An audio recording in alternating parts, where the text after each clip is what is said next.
요한계시록 3장 1절부터 6절 말씀 교독하겠습니다.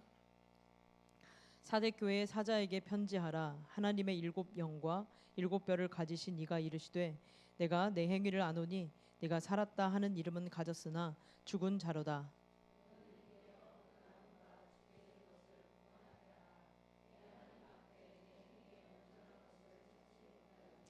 그러므로 내가 어떻게 받았으며 어떻게 들었는지 생각하고 지켜 회개하라. 만일 일깨지 아니하면 내가 도둑같이 이르리니 어느 때에 내게 이르는지 네가 알지 못하리라.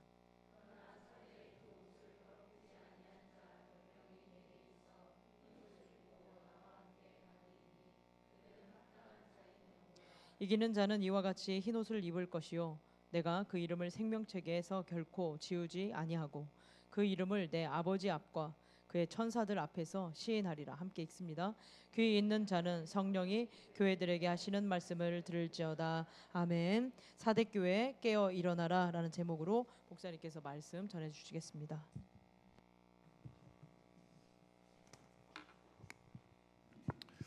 옆에 분과 인사 나눌게요. 깨어 일어나셔야 합니다. 예, 깨어 일어나시기 바랍니다. 우리가 그 교회 이전 문제를 놓고 전교인이 토요일 날 이제 기도하는 시간을 가지려고 합니다. 그랬더니 왜 하필 토요일이냐?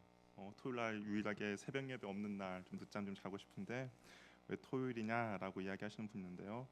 아이들도 함께 참여하고자 해서 그렇습니다. 우리 아이들이 뭐 신앙에 어려운 일 있을 때 기도해라라고 해도 잘 안 되잖아요. 근데 부모들이 어떤 어려움과 힘든 일이 있을 때 교회에 모여서 기도했다라는 것들을 좀 아이들과 같이 동참하면 좋겠다. 이것이 뭐 말로 신앙 교육이 아니라 정말 보여주는 신앙 교육이다라는 생각이 들어서 우리 아이들도 같이 동참할 수 있도록 토요일 날 새벽에 날짜를 잡았습니다. 그러니까 마음이 조금 불편하시더라도 우리 아이들 같이 나와서 교회를 위해서 같이 한번 기도했으면 좋겠고요.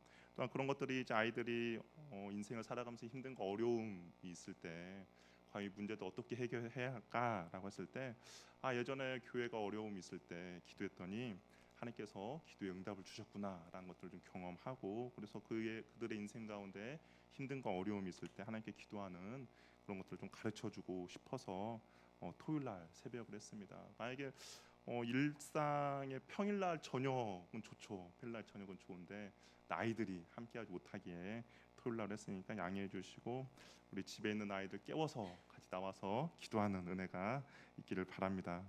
예, 우리는 사대교회인데요.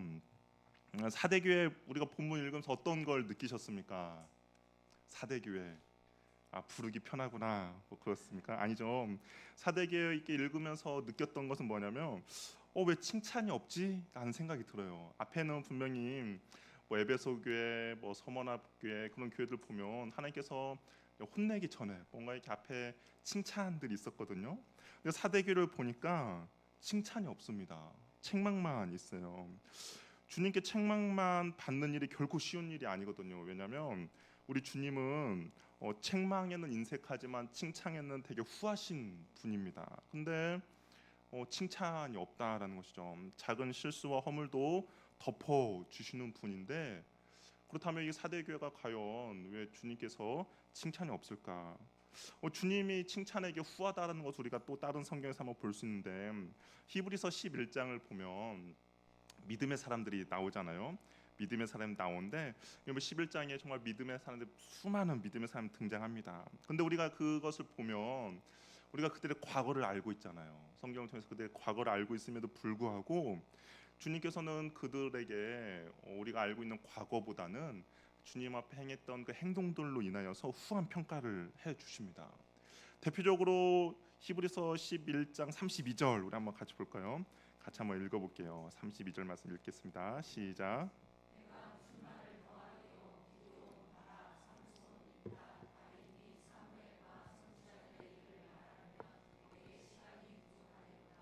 예, 여기 나오는 이름 중에서 뭐 우리가 다 인정할 수 없게 그래도 뭐 다윗은 인정해줄 수 있고 뭐 사무엘도 인정해 줄 수 있고 뭐 선지자들 몇 명도 인정해 줄 수 있는데, 근데 약간 이 사람도 믿음의 반열이야라고 생각하는 사람이 있습니다. 누굽니까? 삼손하고 입다 좀. 삼손은 어떻습니까? 주님의 말씀을 듣지 않고 자기 멋대로 행하다가 결국에 정말 죽기 그 마지막 그 순간에만 주님께 쓰임 받은 사람이었고, 입다도 마찬가지죠. 입다도 괜한 서원을 해서 자신의 딸을 하나님께 인신 제사로 드릴 수밖에 없는 어리석은 사람임에도 불구하고 주님은 이들을 믿음의 반열로 세워 주십니다. 근데 또 여기서 또 이해할 수 없는 사람이 한 명 있어요. 바락입니다. 혹시 바락이 어떤 사람인지 아십니까? 바락. 이 사람은 사사기를 보면 바락이 등장하는데요. 가나안 왕 야빈이 병거 700, 철병거 900대를 가지고 쳐들어왔습니다.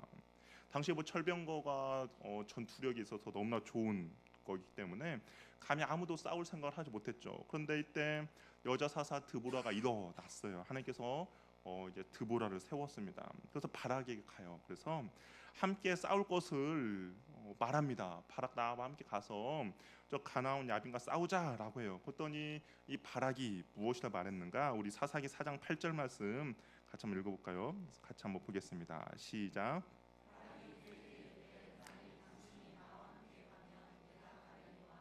만약 당신이 나와 함께 가지 아니하면 나도 가지 아니하겠나.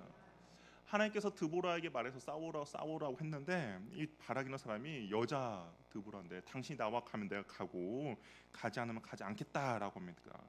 어떻게 영웅의 모습이 보입니까? 아니, 좀 겁쟁이의 모습만 있을 뿐입니다. 그럼에도 불구하고 주님은 이 바락을 믿음의 반열, 믿음의 11장 히브리서 11장에 올려 주신 거죠. 어쩔 수 없이 나가서 싸웠음에도 불구하고 믿음의 영웅이라고 칭찬해 주시는 분이 바로 주님입니다.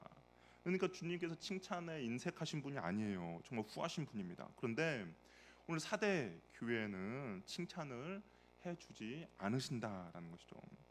뭐라도 하나 칭찬해 줄 수 있겠지만 정말 그들이 가지고 있는 문제가 너무 치명적이라서 칭찬해 주지 않는 것입니다.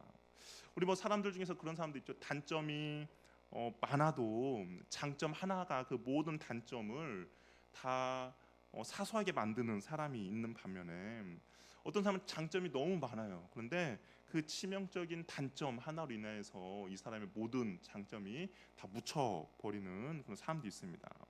그러면 과연 사대교회의 결정의 단점은 뭘까? 과연 어떤 단점이길래 주님께서는 이 사대교회 칭찬에 이렇게 인색하시는 것일까? 우리가 그것을 한번 말씀을 나눠 보려고 합니다. 우리 1절 말씀 우리 같이 한번 읽어보도록 할게요. 같이 한번 읽겠습니다. 시작.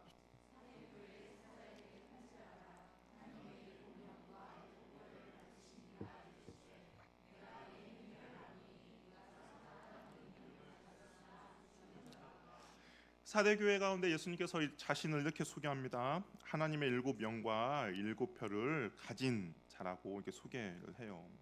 주님의 이 교회에 대한 소개는 그냥 뭐 뜬금없는 소개가 아니라 그 교회의 형편에 맞는 그런 것들로 주님께서 소개하는 것을 우리가 앞에서 계속 보았습니다.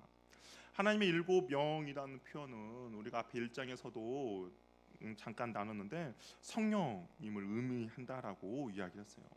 그러니까 성령이 충만한 모습을 예수님이 보여주는 것이죠.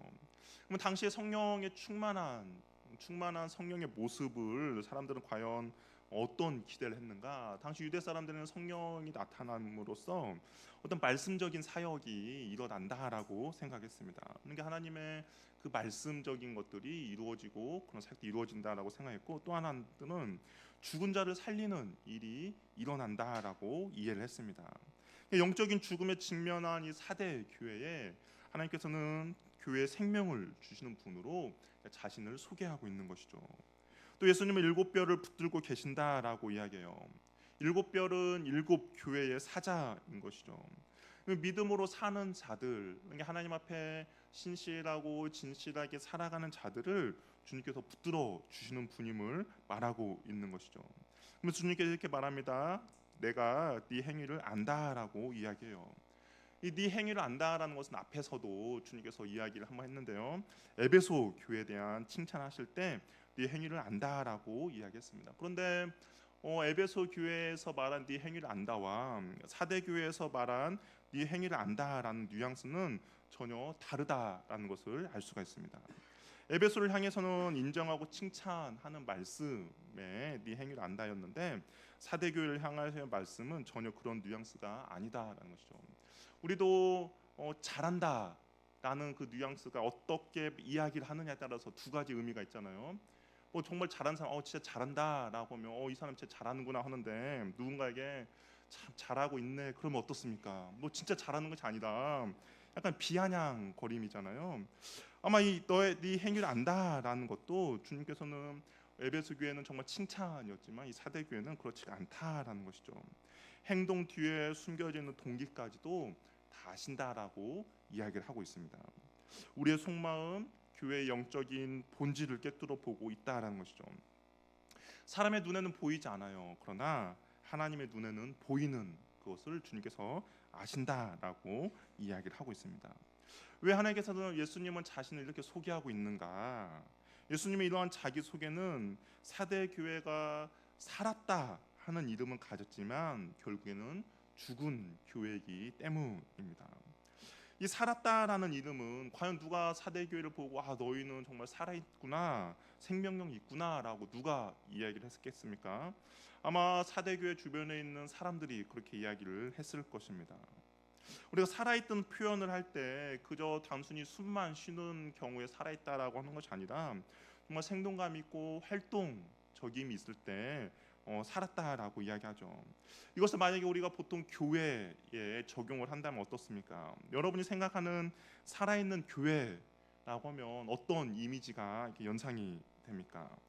역동적인 사역이 있어야겠죠. 그리고 사람들이 꽉 차 있는 본당이 있어야 될 것이고, 그리고 예배 가운데 생동감 있는 예배가 연상이 아마 될 겁니다.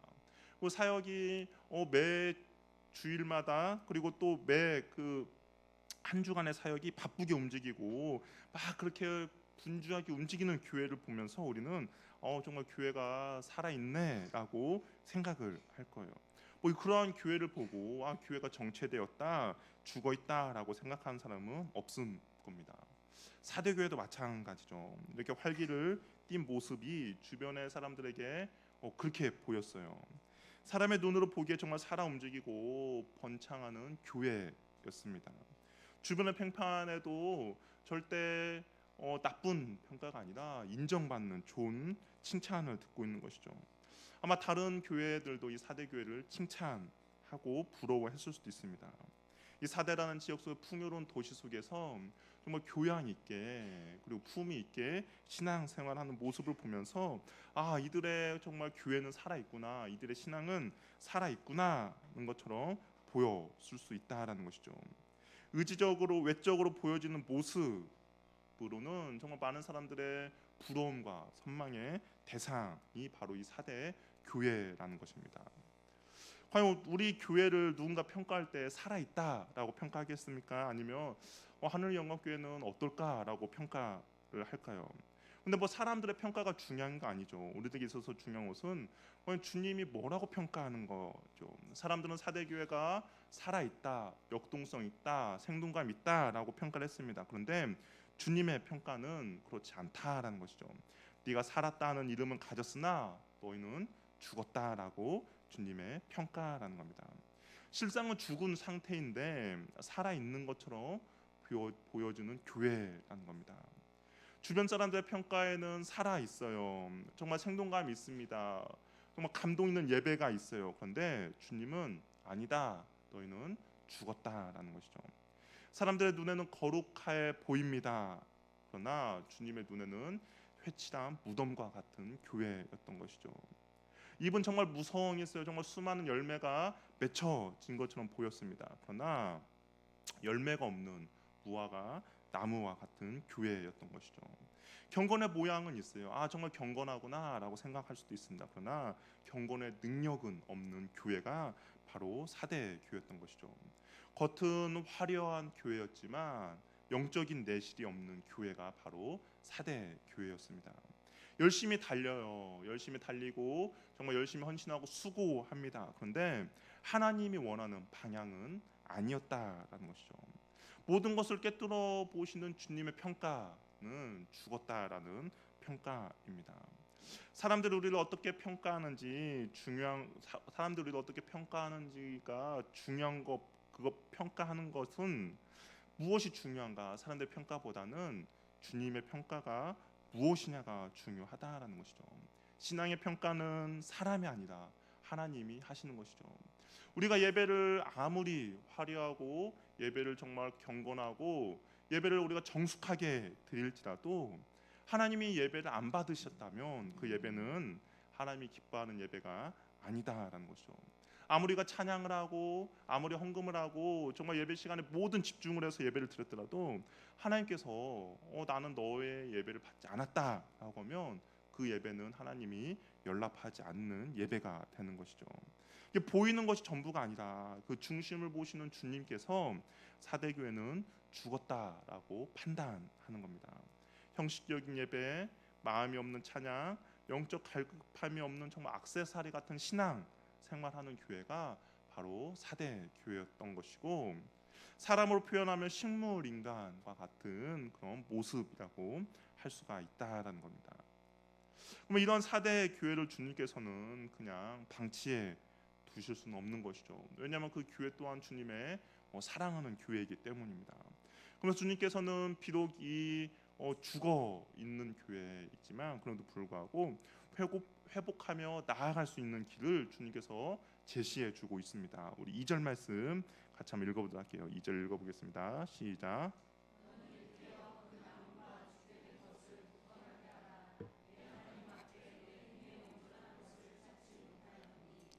일깨어 깨어나라라는 것이죠. 이 새 번역으로는 깨어나라라고 번역하고 있습니다. 이게 영적으로 잠들어 있다라는 것이죠. 깨어나라라는 말은 이 사대 사람들에게는, 사대 지역에 사는 사람들은 아마 뼈아픈 단어입니다. 이게 어떤 뉘앙스냐면 우리도 말하면 뭐 6.25와 비슷한 그런 단어가 될 수 있는데요. 우리 6.25라고 하면 어떤 의미가 이렇게 다가옵니까? 뭐 전쟁, 그런 의미가 다가오는 것처럼 이 깨어 있어라라는 것이 사대 사람들도 그런 뉘앙스로 다가온다라는 단어입니다. 왜냐하면 사대 지역은 난공불락의 지형의 특징을 가지고 있어요. 삼면이 460m 정도, 500m 정도 되는 절벽 가운데 있는 그런 지역입니다. 그러니까 천연적으로 난공불락의 요새인 거죠. 그래서 어떤 나라도 이 사대라는 나라를 쉽게 정복하지 못했습니다. 왜냐하면 그냥 가만히 버티기만 해도 승리할 수밖에 없는 그런 요새이기 때문인 거죠. 그런데 주전 546년 고레스라는 군대에 의해서 이 사대성이 함락이 됩니다. 이 난공불락 성을 함락시킬 수 있었던 것은 뭐 다른 것이 아니었어요. 어떤 뭐 전투력이 뛰어나고 어떤 그 공성전에서 뛰어난 장수가 있어서 그런 것이 아니라 성을 지키고 있던 어떤 한 병사가 성을 지키다가 투구를 밑에 떨어뜨립니다. 우리도 그거 아시는 것처럼 군용품 잊어버리면 혼나잖아요. 근데 아마 그랬던 것 같아요. 그러니까 이 병사가 투구를 떨어뜨렸는데 그 투구를 주스로 절벽으로 내려갔죠. 근데 주스로 내려가는데 길을 알고 있으니까 내려가지 않았겠습니까? 그리고 그걸 가지고 그냥 올라가는 모습을 이 고레스 군대에서 유심히 보게 된 거예요. 도저히 오르지 못할 절벽이 아니구나라는 것을 판단했죠.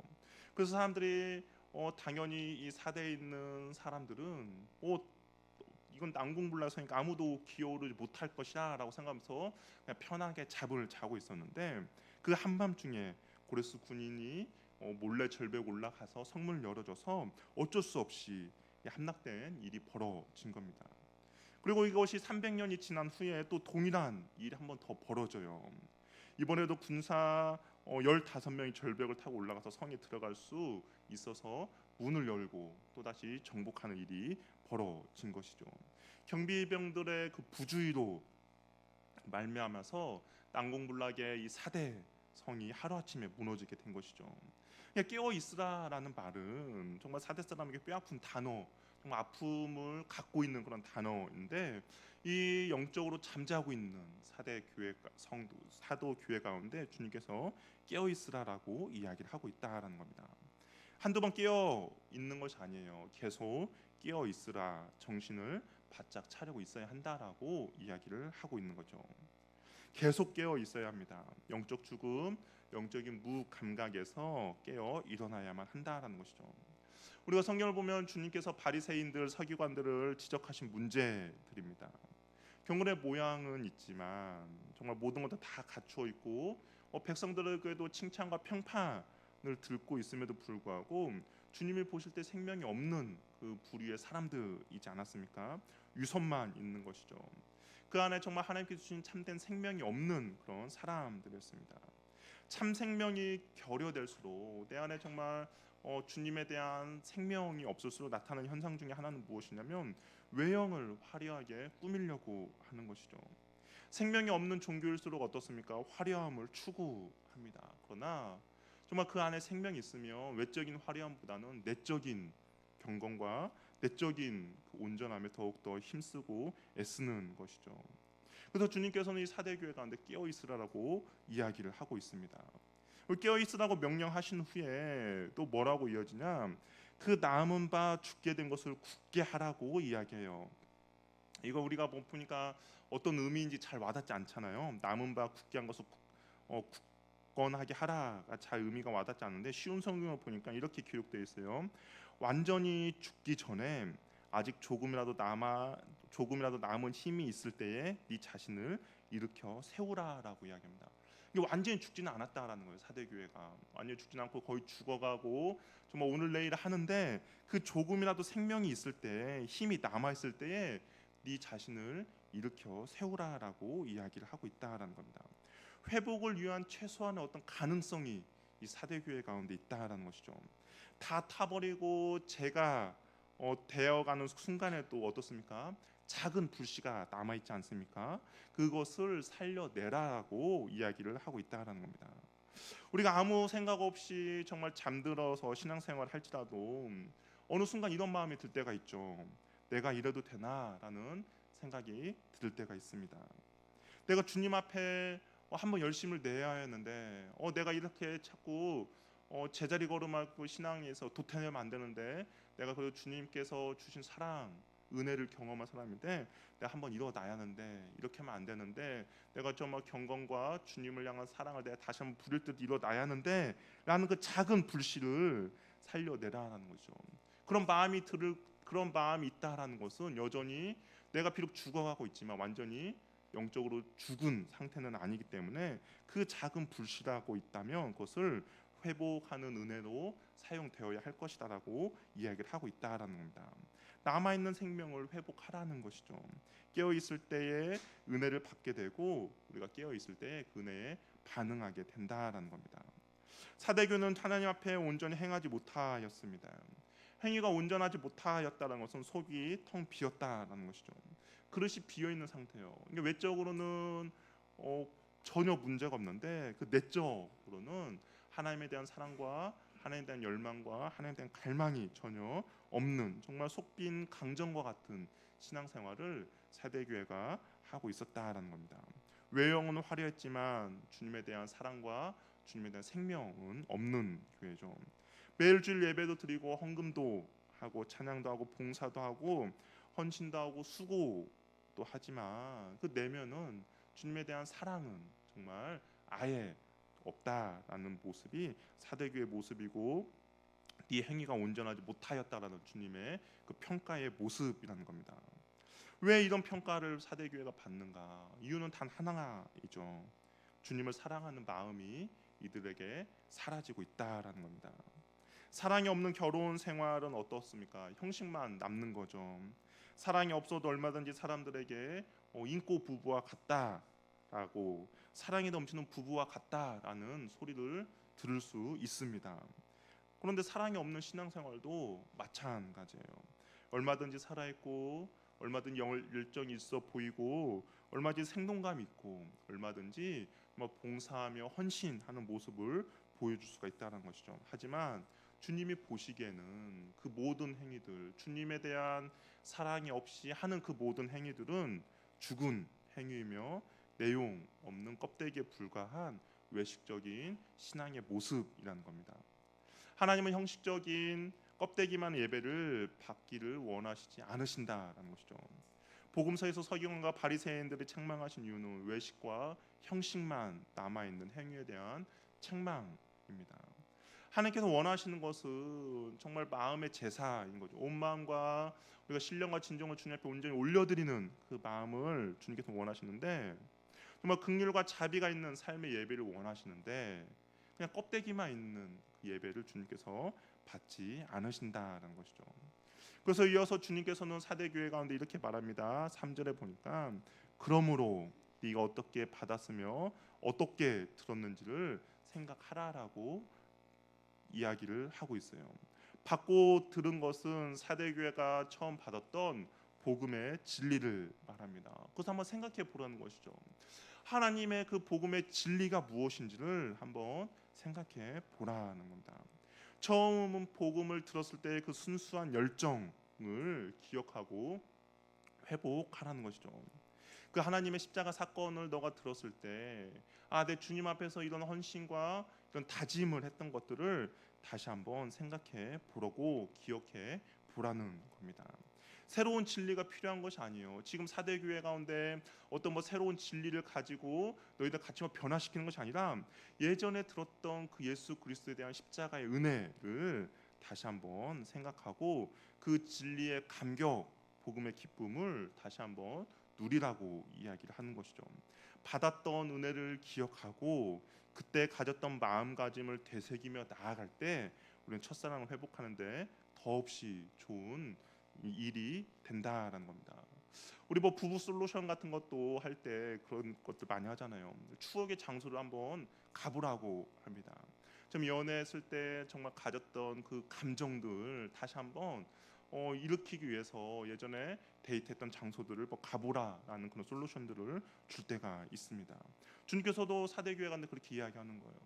너희들 처음 그 예수 그리스도 십자가의 복음을 들었을 때의 그 감격과 그리고 그걸 들었을 때 너희들이 헌신하며 주님 앞에 고백했던 그 결단들을 다시 한번 생각하고 기억하라는 것이죠. 그러면서 또 뭐라고 말합니까? 3절에 지켜 회개하라라고 이야기를 하고 있어요. 받은 은혜를 기억하고 생각한 다음에 지켜 회개하라는 것이죠. 이 지키다라는 것은 순종하라, 순종이라는 의미입니다. 그러니까 순종하고 회개하라는 거예요. 예전에 너희가 가졌던 그 너희들의 결심과 결단과 그런 것들에 다시 한번 무엇이에요? 순종하라는 겁니다. 그리고 나서 회개하라는 것이죠. 우리는 내 마음이 완전히 움직이지 않는데 어떻게 합니까? 라고 할 수 있겠지만 근데 그렇게 말씀하지 않죠. 너희들이 예전에 가졌던 그 마음, 그 생각, 그 기억들에 다시 한번 순종하며 회개하며 나아갈 때 무엇이에요? 하나님의 그 긍휼과 사랑이 다시 한번 그런 불씨가 너희들 가운데 일어날 수 있다라는 것이죠. 말씀에 따라 적극적으로 움직이는 것은 바로 회개입니다. 그렇죠? 그리고 내가 잘못된 길에서 다시 돌아서서 원래 자리로 가는 것이 회개인 것이죠.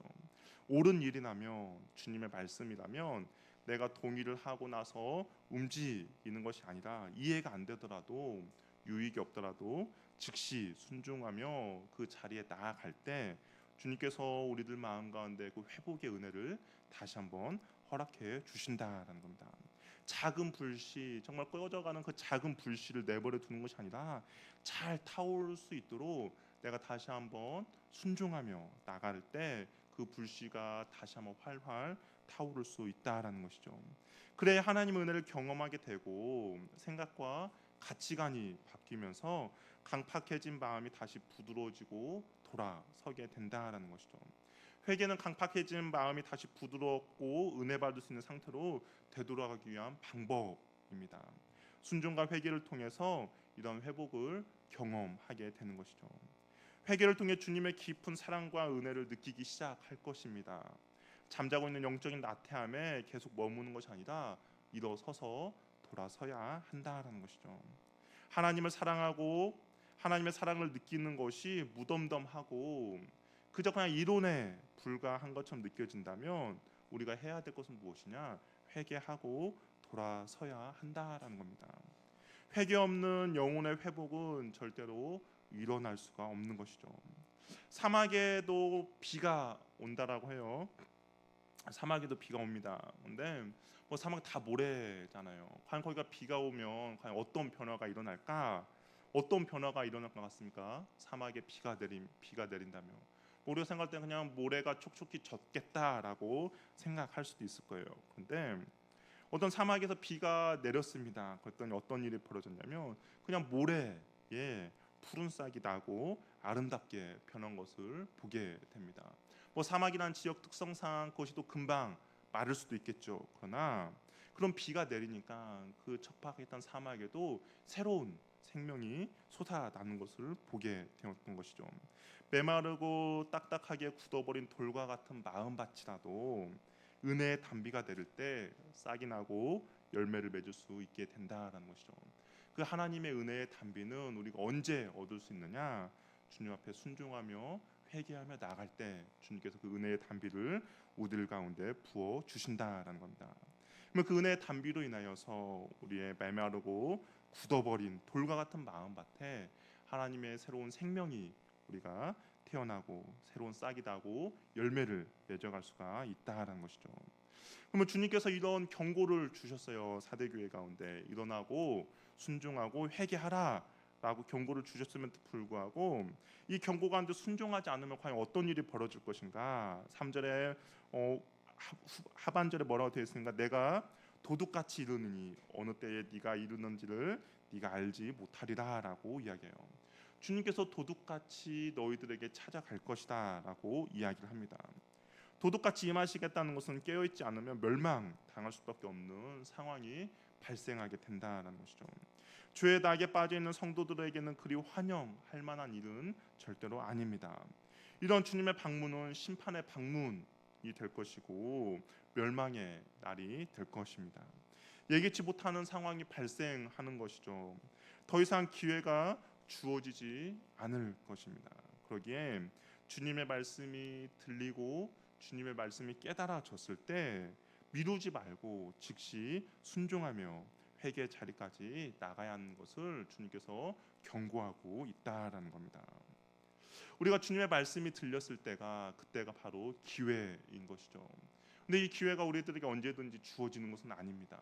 말씀이 들릴 때가 있다면 주님께서 우리에게 주신 그 기회가 한없이 이어지는 것이 아니라 어느 순간에는 그 기회조차도 우리가 잃어볼 수 있기 때문에 그 말씀이 들렸을 때 즉각 순종하고 회개한 은혜가 있기를 바랍니다. 사대교회가 이렇게 주님의 책망을 듣고 있지만 그럼에도 불구하고 그 가운데 더럽혀지지 않는 소수에 끼어있는 성도들이 있다라는 거예요. 우리 4절 말씀 우리 같이 한번 읽어보도록 하겠습니다. 4절 한번 읽겠습니다. 시작.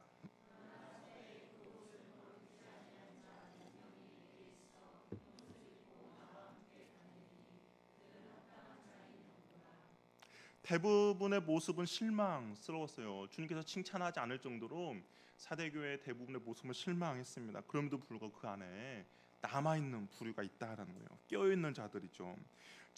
죄들로부터 자기 자신을 지켜나가는 소수의 사람입니다. 주님은 옷을 더럽혀지지 않는 몇 사람을 주목하고 계신다라는 것이죠. 주님을 끝까지 사랑하며 변함없이 한결같은 사랑을 이어간 사람들이라는 것이죠. 세상의 풍조에 흔들리지 않고 휩쓸리지 않고 영적 순결함을 지켜낸 거룩한 성도들이라는 겁니다. 이런 자들에게 흰옷을 주어서 같이 다닐 것이라고 말씀해요. 흰옷은 거룩과 승리를 상징하는 색깔이지 않습니까? 거룩하신 주님과 동행함에 부족함이 없다라고 이야기합니다. 믿음과 신앙의 거룩함을 지키기 위해서 세상 속에서 힘든 싸움을 해 나가는 주님의 자녀들입니다. 주님께서 이들의 거룩함의 싸움이 쉽지 않다라는 것도 인정해 주세요. 왜냐하면 주님과 함께 다니기에 합당한 자인 영고다라고 이야기합니다. 그러니까 그 거룩함을 지키는 자들이 주님과 동행함에 있어서 전혀 부족함이 없다라고 이야기를 하고 있는 것이죠. 대접받을 만한 자격이 있다라고 주님께서 인정해 주십니다. 이들에게 어떤 상급을 주더라도 전혀 이상하지 않다라고 이야기를 해요. 거룩과 순종이 있는 사람을 주님이 사용하고 축복하고 그들에게 힘을 더하여 주신다는 것을 우리가 알 수가 있다라는 것이죠. 또한 생명책에서 이름을 지우지 않을 것이라고 약속합니다. 우리 5절 말씀도 같이 한번 읽어볼게요. 같이 한번 읽겠습니다. 시작.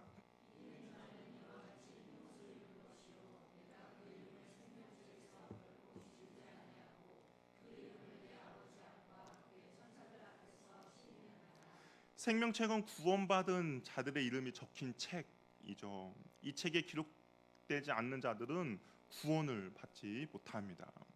교회를 다닌다고 해서 매주 예배를 드린다고 해서 사람들에게 칭찬받는 신앙생활을 한다고 해서 모든 사람이 이 생명책에 기록되는 것은 아닙니다. 이 생명책에 기록되는 사람은 주님을 끝까지 사랑하며 한결같이 변함없이 주님을 사랑하는 사람만이 이 생명책에 기록될 수가 있는 것이죠. 그리고 이런 사람들은 하나님과 천사들 앞에서 주님이 시인해주고 인정해준다라고 이야기를 해요. 우리가 신앙생활에 있어서 사람들에게 칭찬받고 인정받고 박수를 받더라도 예수님께 인정받지 못하면 아무 소용이 없다는 겁니다.